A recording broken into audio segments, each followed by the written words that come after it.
بسم الله الرحمن الرحيم. الحمد لله رب العالمين، والعاقبة للمتقين ولا عدوان إلا على الظالمين، وأصلي وأسلم على نبينا محمد وعلى آله وأصحابه ومن اهتدى بهديه إلى يوم الدين. youtube-kii sheekh xasan ibraahim ciisa ayaan ku dhex jirnaa weli, qaas ahaan qeybihii riyooyinka ayaan kaga dhex sugannahay. xalaqadii tii hore xigtay baana galnay. midda ugu horeysana waxaan ku riyooday buu yidhi sheikh, waan ku salaamay marka hore, assalaamu calaykum waraxmatullaahi wabarakaatuhu. salaan kadib waxaan ku riyooday meel dibadda ah anoo aaday. waqti aan tegayna ma garanayo, anoo joogo un baan is arkay. oo waqti aan dayaarad ama baabuur aan u soo raacay ma ogi, anoo joogo un baan is arkay. islaam baan u tegay, waa islaam baan u tegay, waa islaan waxay raalli ahaada. islaam baan u tegay, waa islaan qaawan oo dhar fiican aan wadan, oo shaar iyo surwaal xiran. waxaa laygu yidhi waa ayeeyada. saan ula joogay ayaan dibadda u soo baxay. waxaan arkay meel barkad ah ama biyo fadhiyo oo kale ah. biyaha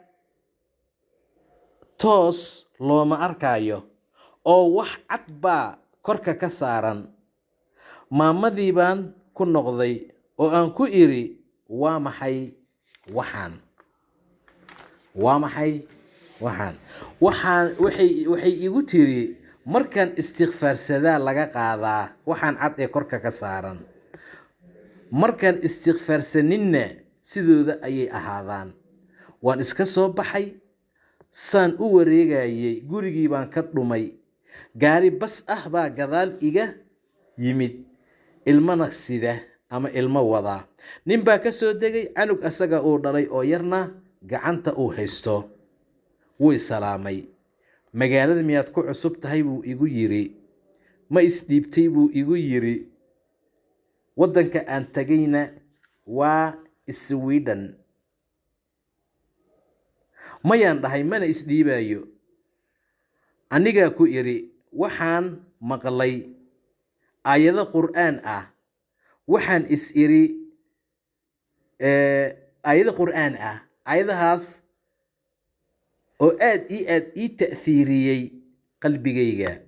markaasa waxaan is idhi, waa inaad daaciyad noqotaa oo meel kasta tagtaa, maxram raadsataa, waddamada gobol ka mid ahna aad tagtaa.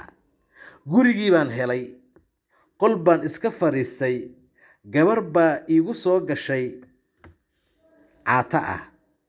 way isalaantay. afrikan ka imid bay igu tiri. ma isdhiibtayna way igu tiri. maya, mana isdhiibayo, mana isku dhiibayo cid aan ilaahay ahayn baan idhi. inakeen bay itiri, guri baana la siiyey, nakeen aan degnee. hurdadiina waan ka soo kacay. maxay noqon kartaa sheikh? ilaahay ha ku barakeeye. qaybta koowaad, tegitaanka aad meel tagtay, si aad ku tagtayna aadan ogeyn, waxay tilmaamaysaa maxalka iyo meesha aad joogto inaad ka guri doonto ilaahay idinkii subxaana wa tacaala. midda xigta ee aad aragtay biyaha hoos yaala, calowgii wasaqdana korka ay ka saaran tahay, ama sheygaa wax cad loo maleeyo inay tahay dad inaad arki doonto. dadkaasoo wax wanaagsan aan samaynaynin. ma isdhiibaysaa? may, ma isdhiibayo. adduun inaadan u iilanaynin iyo markaa tilmaamaysaa. daaciyad inaad noqonaysa ilaahay idinkii subxaana wa tacaala way tilmaamaysaa. gabadha ku leh nakeen guri baana la siiyey, inaad yeelan doonto saaxiib aan wanaagsanayn, kuguna yeeri doono dhinaca adduunka. taasay tilmaamaysaa. ka diiditaanka aad ka diidayna inuu ilaahay kaa badbaadinayo in sha allahu tacaala. waa riyo qurux badan aad iyo aadna u wanaagsan. waxaan kaloo ku riyooday buu yidhi qofka warqadda soo qoray, ani iyo sheekh umal, ilaahay ha xafidee, oo isla taagan. sheekh umal masxaf buu gacanta ku haystaa, maa sha allah. wuxuuna leeyahay dastuurkeennu waa kan, dastuurkeennu waa kan, kan baan isku maamulaynaa. horteena waxaa ah meel webi ah, dhinaciisa shishana waxaa soo istaagay cumar ibnu khataab iyo abubakar sidiiq radia allaahu canhuma. qamiisyo cadcad ahna bay xirnaayeen. bidixdayda naag madow oo canug nuujinaysa ayaa ah. anigii dhagxaan baan tuurtuurahayay, marka meel biyo ah yaasaa dhagxaan ugu tuurtuuraya. waxaan is iri daarta dhinaca shishe ka mar ee u tag cumar radia allaahu tacaala canhu, soona fiiri ama soo salaan. waaba ka soo kacayba. alla maxaa usoo kacday? inaad u tagtaa fiicnayd. riyadan qaybtan dambena waxay tilmaamaysaa sheekh radia allaahu tacaala canhu, sheekh umal, inaad aragtay riyana aad ku aragtay. ihtimaamka aad cilmiga iyo diinka u qabtaa lagu fasirayaa in sha allahu tacaala. qofku mar allaal marka culimada iyo iisheeg shuyuuqda iyo in badan ku riyoodo, waa ihtimaam diineed. weliba haddii ay xaasas yihiin, gabadhuna ay xaas tahay, wiilkuna uu xaas yahay oo xaas leeyahay. haddii labadoodu ay ama wiilka ku riyooday ama gabadha ku riyootay ay iskaabula ama casubo ay yihiin, dad aan weli guursaninna qariibu zawaaj baa lagu tilmaamaa. oo wiilku dhowaan buu hor fadhiisan doonaa shiikh, inta gacanta laga qabtaa lagu mehrin doonaa naag. sana marka waa lagu fasiraa. marka laakiin mar allaala markay xaasas yihiin waxaa lagu fasiraa ihtimaam diineed.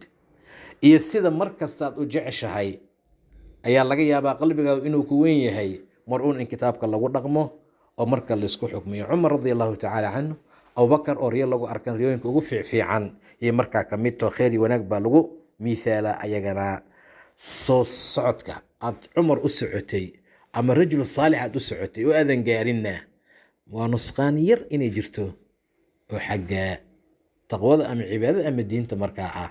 intaa kabbaa qofka loola jeedaa. heer waxaad gaartay khulafaa urashidiin aad ku aragto riyo, laakiinse waad salaami weysay.